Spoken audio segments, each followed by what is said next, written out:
முளைக்கும் வரைக்கும் கிழக்கு வானம் தூரமில்லை. முளைக்கும் விதைகள் முளைக்க துடித்தால் பூமி ஒன்றும் பாரமில்லை என்ற வரிகளுக்கு ஏற்ப நம்மை எல்லாம் ஒருங்கிணைப்பு செய்திருக்கின்ற தேசிய ஜனநாயக கூட்டணியுடைய சிதம்பரம் சட்டமன்ற வேட்பாளராகிய அண்ணன் KAP அவர்களை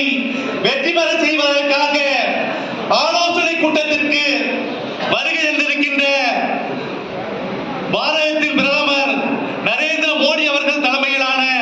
பாரதிய ஜனதா கட்சியினுடைய செயல் வீரர்களே, அனைத்து இந்திய அண்ணா திராவிட முன்னேற்ற கழகத்தினுடைய செயல் வீரர்களே, புதிய நீதி கட்சியினுடைய செயல் வீரர்களே, அம்மா மக்கள் முன்னேற்ற கழகத்தினுடைய செயல் வீரர்களே, புரட்சி பாரதம் கட்சியினுடைய செயல் வீரர்களே, உங்களை எல்லாம் வணங்கி முன்னுரையாக என் உரை தொடர்கிறேன். இந்த சட்டமன்ற தேர்தலை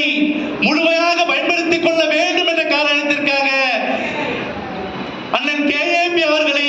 பெருவாரியான வாக்குகள் வித்தியாசத்திலே வெற்றி பெற செய்ய வேண்டும் என்ற காரணத்திற்காக ஒருங்கே கூடியிருக்கின்ற இந்த கூட்டமானது உலகளாம் அளவிய இந்த பெரும் கூட்டத்தை